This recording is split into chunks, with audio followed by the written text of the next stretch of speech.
Dalam Bapa dan Putra dan Roh Kudus. Amin. Puji syukur kami aturkan kepadamu ya Bapa, bahwa Putramu Yesus menyelamatkan dan menebus kami dalam seluruh totalitas diri kami. Pikiran, perasaan, raga, rohani kami. Dia menyediakan segalanya bagi kami. Engkau yang care pada kami. Terima kasih Yesus, dan terima kasih Bapa yang peduli, yang care pada kami. Semoga kami bisa menghayati kebapaan-Mu ya Allah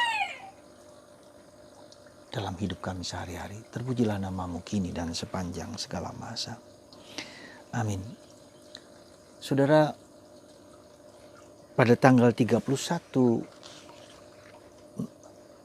pada tanggal 1 Desember ini kita diingatkan akan seorang atau dua orang, katakanlah, martir di Aceh. Beato Dionysius dan Redemptus, seorang Karmelit yang dipenggal kepalanya, dan kepala itu kemudian berlompat-lompat lalu di air laut menggerusnya sampai ke daratan lagi, dibuang lagi dan dibuang lagi. Dan kemudian dimakamkan di salah satu tempat di pantai di Aceh, dan itu menjadi tugu yang sampai sekarang masih ada. Saudara, darah kemartiran itu membuahkan buah yang luar biasa dalam iman, kepercayaan kita, keyakinan kita. Semakin banyak martir, semakin banyak juga buah-buah yang tumbuh dari darah tersebut. Kita bersyukur punya dua orang martir ini, meski bukan orang Indonesia, tetapi darah martir dicurahkan di tempat ini. Dan langsung atau tidak langsung, begitu banyak orang Katolik yang percaya pada Kristus dalam gereja Katolik. Itu adalah buah-buah dari kemartiran orang ini yang mau mengorbankan hidupnya di bangsa negara kita. Dan semoga Aceh, di mana ia dipenggal kepalanya, itu membuahkan orang-orang yang semakin percaya pada Yesus. Dan itu sudah ada tanda-tandanya, beberapa orang yang kemudian dalam tanda petik didatangi oleh Yesus dan percaya pada Yesus sebagai juru selamat, penebus mereka. Apa yang tidak mungkin bagi Allah, karena manusia kita tidak bisa menjadi pewarta di Aceh karena praktis mayoritas Islam. Juga di Aceh, di Madura tidak mungkin, tapi bagi Tuhan itu mungkin. Ini coba lihat, kita secara manusiawi dalam tanda petik gagal dan tidak bisa karena pasti dilarang. Mungkin juga bukan orang Bugis, mungkin juga orang-orang yang 100% fanatik Islam. Tapi Tuhan, sekali lagi, Tuhan dapat dan mau semua manusia percaya pada Yesus. Itu yang pertama. Yang kedua, bacaan Injil hari ini sangat menyentuh saya karena bagaimana Yesus itu menyembuhkan orang, dalam membebaskan orang dan menyelamatkan orang dari seluruh totalitasnya. Ya. Jadi sekali lagi Yesus menyembuhkan segala macam penyakit, dikatakan berbondong-bondong orang datang dan semua penyakit disembuhkan. Sekali lagi, semua penyakit, tak ada yang tidak mungkin, bahkan kanker sekalipun. Atau bahkan HIV sekalipun, atau mungkin bahkan virus corona sekalipun. Tidak ada yang tidak dapat disembuhkan oleh Yesus.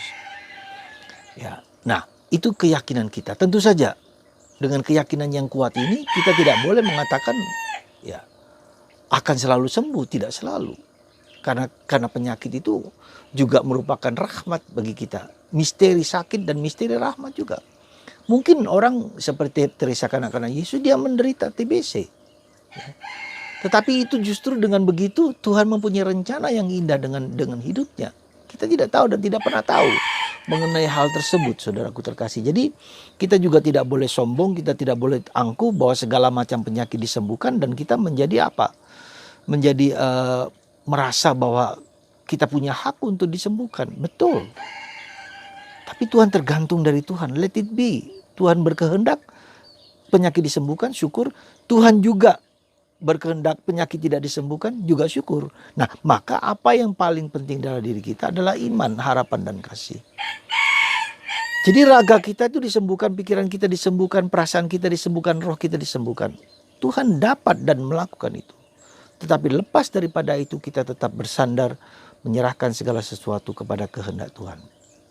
Itu yang pertama. Yang kedua, dan menarik sekali ketika beribu banyak orang berbondong-bondong datang pada Yesus, mereka tidak bawa makan.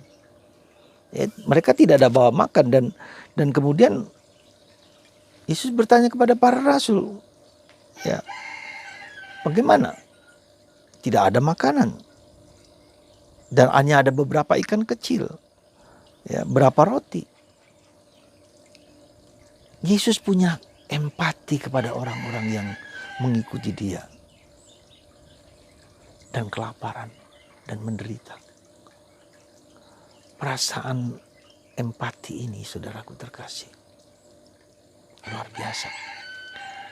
Nah, apa yang dilakukan Yesus kemudian dengan roti dan ikan itu, Yesus melipat gandakan roti dan ikan, dan mereka makan dengan sepuas-puasnya. Ya, bahkan kumpulan roti itu tersisa 7 bakul. Wow. Ini penting kita sadari bahwa pemberian hati kita atau pemberian sedekah kepada orang-orang kecil yang tulus itu merupakan suatu kewajiban yang tak pernah boleh dilupakan. Ya, kita tidak boleh mengatakan aku nggak punya apa-apa. Jangan, berikanlah, dan Tuhan akan memberikan lebih daripada yang Anda berikan. Anda ingat janda Sarfat? Ya, Anda ingat Yesus memuji seorang janda yang memberikan sepeser duit yang setelah itu dia nggak punya lagi.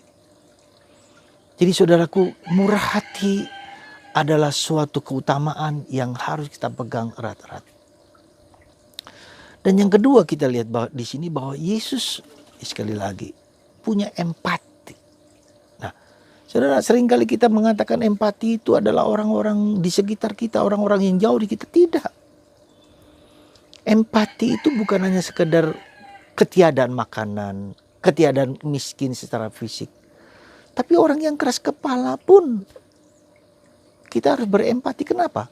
Dengan orang keras kepala itu kita mau menyelamatkan jiwanya, mau menyelamatkan hidupnya. Ketika orang berdosa yang sulit sekali kita dekati, justru disitulah tantangan kita untuk berdoa dan membiarkan Tuhan menyelamatkan orang tersebut. Entah itu suami, entah itu istri, entah itu anak, entah itu orang tua kita. Maka seringkali mungkin saya banyak omong gitu kan. Ketika seorang istri, seorang suami mengeluh tentang pasangannya, tentang orang lain, lalu mereka nggak peduli, terserahlah. Saya bilang tidak. Justru musuh-musuh kita ini, justru orang-orang yang sulit inilah dipakai Tuhan supaya Tuhan mau memakai kita untuk menyelamatkan itu. Dengan problem itu kita semakin dekat dengan Yesus. Dan semakin dekat dengan Yesus, maka kita menjalankan apa yang Tuhan Yesus kehendaki.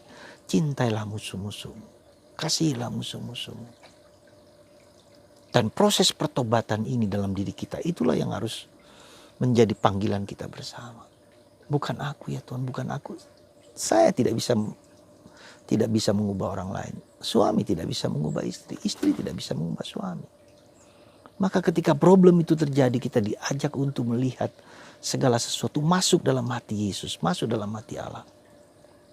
Nah, caranya bagaimana? Doakan orang tersebut dan letakkan mereka di hati Yesus. Hati kudus Yesus, hati kudus Maria.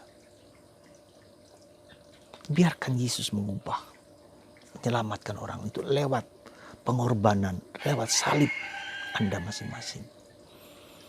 Nah, kalau kita melihat hidup panggilan kita yang seperti ini, maka apa yang terjadi? Tuhan menggunakan Anda untuk karya keselamatan orang-orang di sekitar Anda. Jangan tidak peduli, justru peduli. Ketika suami Anda tidak berdoa, ketika istri Anda tidak berdoa, ketika suami Anda, istri Anda mengalami kesulitan-kesulitan, justru Tuhan memakai kesulitan itu supaya Anda lebih dekat dengan Yesus.